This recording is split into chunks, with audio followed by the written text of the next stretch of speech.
Dear student, स्वागत है आपका वीर मिश्रा हिंदी एजुकेशन चैनल में। बच्चों, आज हम जो है 2024 का मॉडल पेपर है, आज सामाजिक विज्ञान का हम इसको सॉल्व करेंगे। और यह जो है 2024-25 का यह मॉडल पेपर है। तो अगर आप हमारे चैनल पर नए हैं, आप इसको सब्सक्राइब करिए।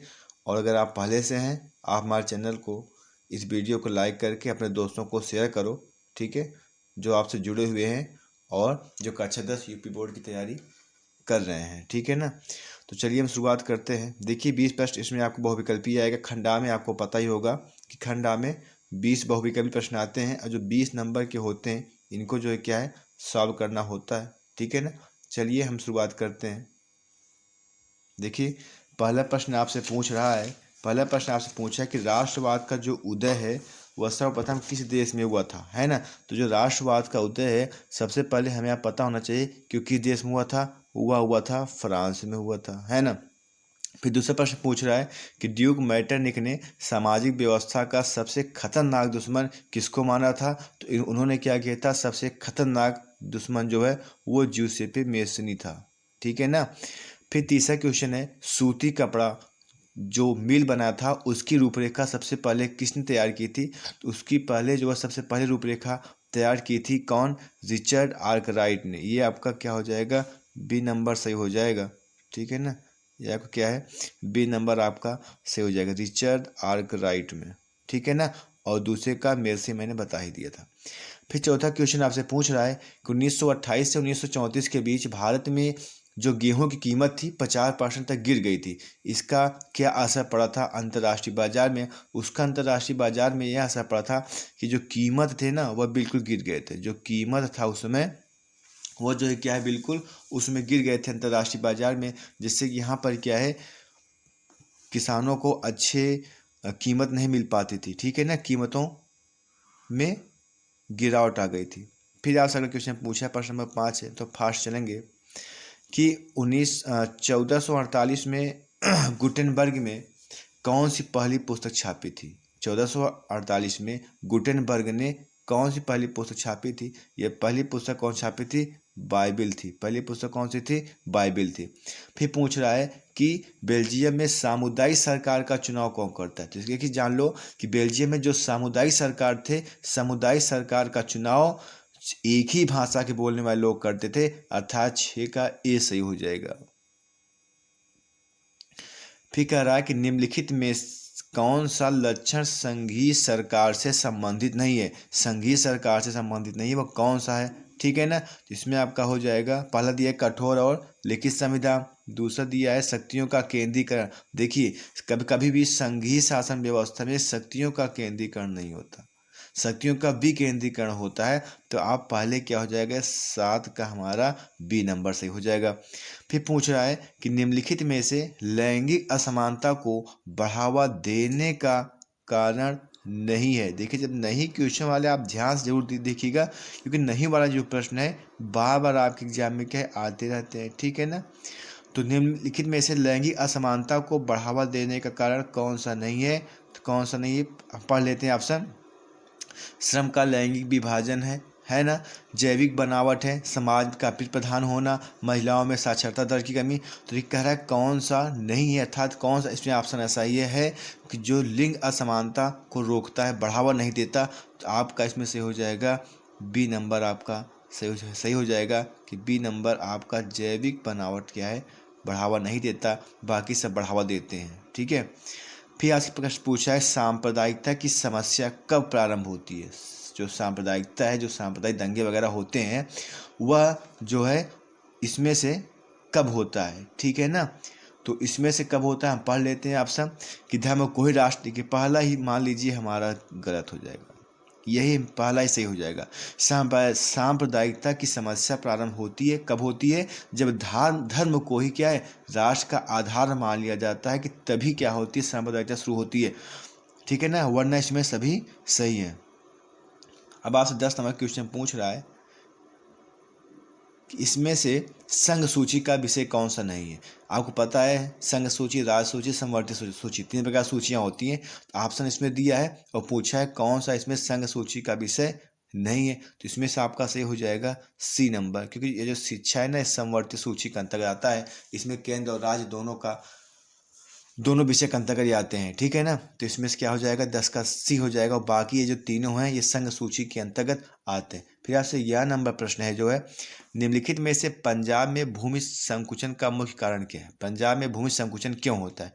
तो देखिए भूमि संकुचन के इसमें चारों कारण हैं, ठीक है ना। लेकिन पूछा मुख्य रूप से क्या है, तो मुख्य रूप से इसमें सही हो जाएगा आपका अधिक सिंचाई, क्योंकि अत्यधिक सिंचाई करने से जो भूमि की जो उर्वरता होती है वह क्या हो जाती है, हमारी बेकार हो जाती है। अगर 12 नंबर क्वेश्चन बहुत बेहतरीन है। इसमें से आपको दिया गया है कुछ बांध के नाम है और किस नदी पर बनाए गए हैं, ठीक है ना। अब देखिए इसमें पहले पूछ रहा है कि भाखड़ा नागल है ना, भाखड़ा नागल जो है यह कहाँ है, ठीक है ना। अब देखिए पता है कि ये जो भाखड़ा नागल हमारा बांध है ये किस नदी बनाया गया है, ये हमारा बनाया गया इस पर सतलज नदी बनाया गया है, ठीक है ना। फिर हमारा क्या है हीराकुंड, हीराकुंड किससे बनाया गया है, हीराकुंड हमारा किससे बनाया गया है, महानदी पर बनाया गया है, ठीक है ना। फिर आपसे पूछा है कि सरदार सरोवर, ये जो सी नंबर है ना, ये हमारा किस में सही हो जाएगा, ये सरदार सरोवर हमारा सही हो जाएगा किसमें, नर्मदा नदी बनाया गया है। फिर हमारा टिहरी है वो भागीरथी बनाया गया। अब हम देखेंगे इसमें से कौन सा ऑप्शन सही हो रहा है, तो इसमें हमारा सी नंबर सही हो रहा है, सी नंबर, ठीक है ना। सी नंबर हमारा इसमें 12 का सी नंबर हमारा इसमें सही हो जाएगा। अब देखिए आपसे 13 नंबर प्रश्न पूछ रहा है कि निम्नलिखित में से प्राथमिक क्षेत्र का क्रियाकलाप कौन सा नहीं है, यानी कि 4 ऑप्शन है, इसमें कौन सा ऐसा है जो प्राथमिक क्षेत्र के अंतर्गत नहीं आते। तो देखिए मछली पकड़ना आता है, कृषि भी करना आता है, डेयरी है, लेकिन गुड़ बनाना नहीं आता है, क्योंकि गुड़ क्या है वह गन्ने से बनता है ना। तो इस प्रकार से जो है हमारे इसमें कौन कौन सा कह रहा नहीं है, तो गुड़ बनाना क्या है नहीं है। तो यानी कि 13 का, एक सेकेंड,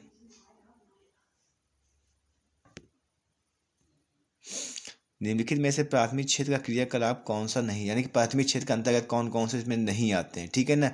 तो मछली पकड़ना प्राथमिक क्षेत्र के अंतर्गत आता है, खेती का काम करना आता है, लेकिन डेयरी और गुड़ बनाना ये दो क्या है नहीं आता है, ठीक है ना। तो इसमें से जो है ऑप्शन इसमें दिया है निम्नलिखित में से प्राथमिक क्षेत्र का क्रियाकलाप नहीं है, तो मछली पकड़ना, कृषि करना, गुड़ बनाना, है ना। तो इसमें से गा नंबर, और गा इसमें किस किस ऑप्शन में है, सिब्बी में है बस, और घा नंबर इसमें से जो है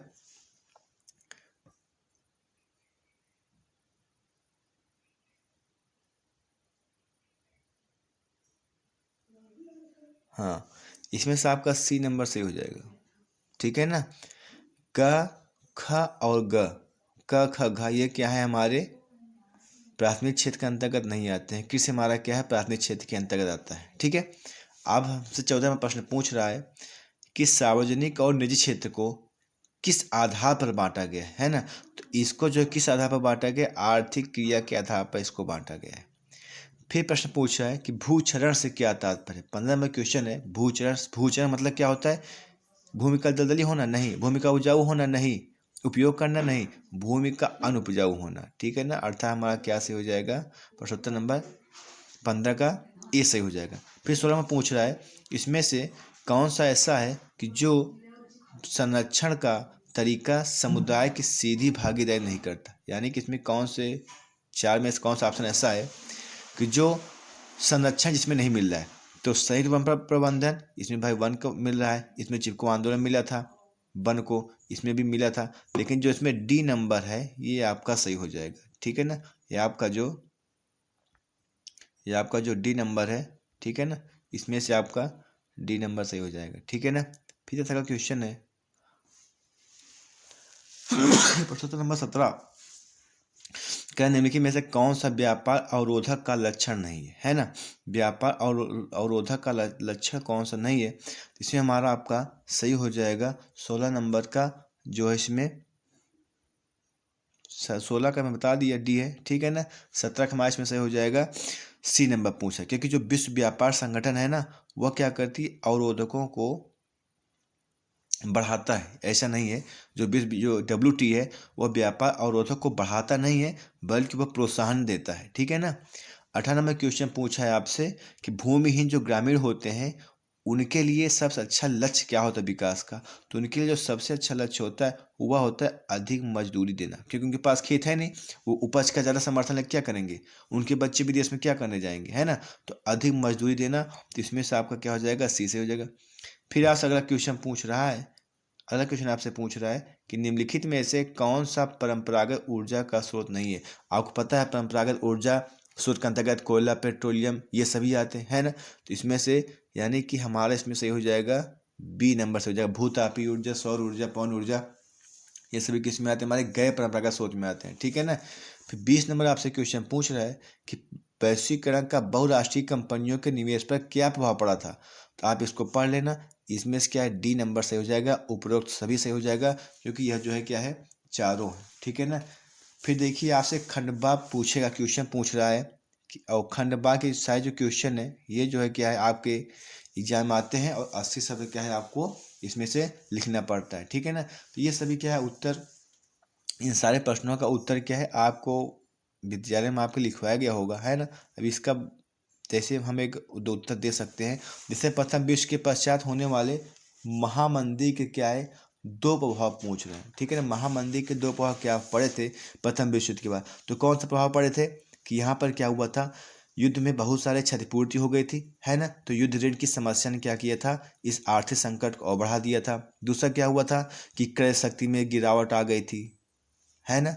स्वर्ण के असमान विभाजन ने भी इस आर्थिक संकट को उत्पन्न कर दिया था। तो ये सभी क्या है इसके उत्तर हैं।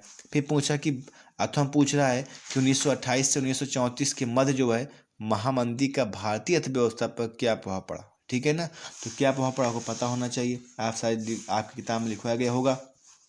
जैसे पहला कारण क्या पढ़ा था कि अंतर्राष्ट्रीय बाजार में क्या है कीमतें गिरने लगी थी, तो यहाँ भी कीमत भारत में भी क्या है वो नीचे गिर गया था।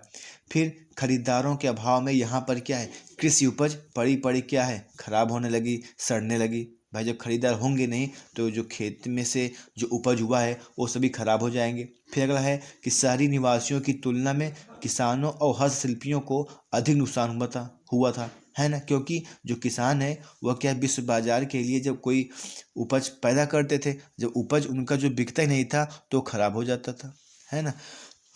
तो ऐसे बहुत सारे क्वेश्चन है, इसमें से आप पढ़ लेना, ठीक है ना। सत्ता की साझेदारी का जो है लोकतंत्र आत्मा क्यों कहा जाता है, सत्ता की साझेदारी को क्या है लोकतंत्र की आत्मा को क्यों कहा जाता है, ठीक है ना। तो यानी कि जो सत्ता की साझेदारी है वह हमारी लोकतंत्र की आत्मा है, ठीक है ना। वह हमारी लोकतंत्र की आत्मा है। क्यों है, क्योंकि जो है इसमें देखो दिया गया है जैसे कि पहले समझें कि सत्ता की साझेदारी है क्या चीज़, है ना। क्योंकि सत्ता की साझेदारी एक नीति है जिसके अंतर्गत देश के शासन में समाज के सभी प्रमुख समूहों को सत्ता का एक अस्थायी भाग प्रदान किया जाता है, ठीक है ना। अब सत्ता की साझेदारी लोकतंत्र की आत्मा है, क्यों है, क्योंकि यह जो सत्ता की साझेदारी है यह क्या करती है सामाजिक समूहों के मध्य क्या करती है, यह टकराव को कम करती है, ठीक है ना। और सत्ता की साझेदारी के माध्यम से जो सभी समूह हैं शासन व्यवस्था में आपस में जुड़े रहते हैं। फिर अगला क्या है कि सामाजिक टकराव आगे बढ़कर सामान्यतः हिंसा हिंसा व राजनीतिक अस्थिरता का रूप ले लेता है। तो ये सभी क्या है इसके आंसर है। तो ये सारे आंसर आपके विद्यालय में आपको लिखवाया गया होगा, ठीक है ना, आप इसको पढ़ लेना, ठीक है ना। अगला है मानचित्र संबंधी कार्य, ठीक है ना। ये जो मानचित्र संबंधी कार्य हम आपको एक अलग से वीडियो बनाएंगे, उसमें हम इसको दर्शाएंगे किस प्रकार से मानचित्र इसको दर्शाना होता है किताबों में। जैसे इसमें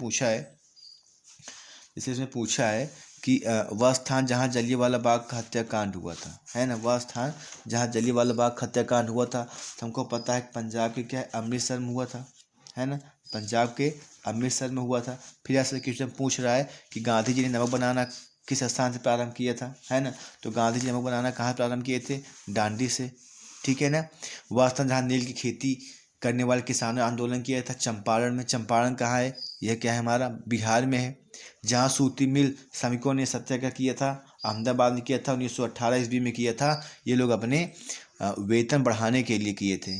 फिर 1928 में भारतीय राष्ट्रीय कांग्रेस का अधिवेशन जो है यह कहाँ हुआ था, तो भारतीय राष्ट्रीय कांग्रेस का अधिवेशन कहाँ हुआ था, ये नागपुर में हुआ था। ऐसे भूगोल के क्वेश्चन आते हैं, है ना। पश्चिम बंगाल के एक उद्यान है, नर्मदा नदी पर कौन सा बांध बनाया गया है, झारखंड में एक कोयला स्थान क्षेत्र बताना है आपको। तो मानचित्र संबंधित प्रश्न हम एक अलग वीडियो लेकर आएंगे। आपको ये बताना है कि आपको यह वीडियो कैसा लगा, ठीक है।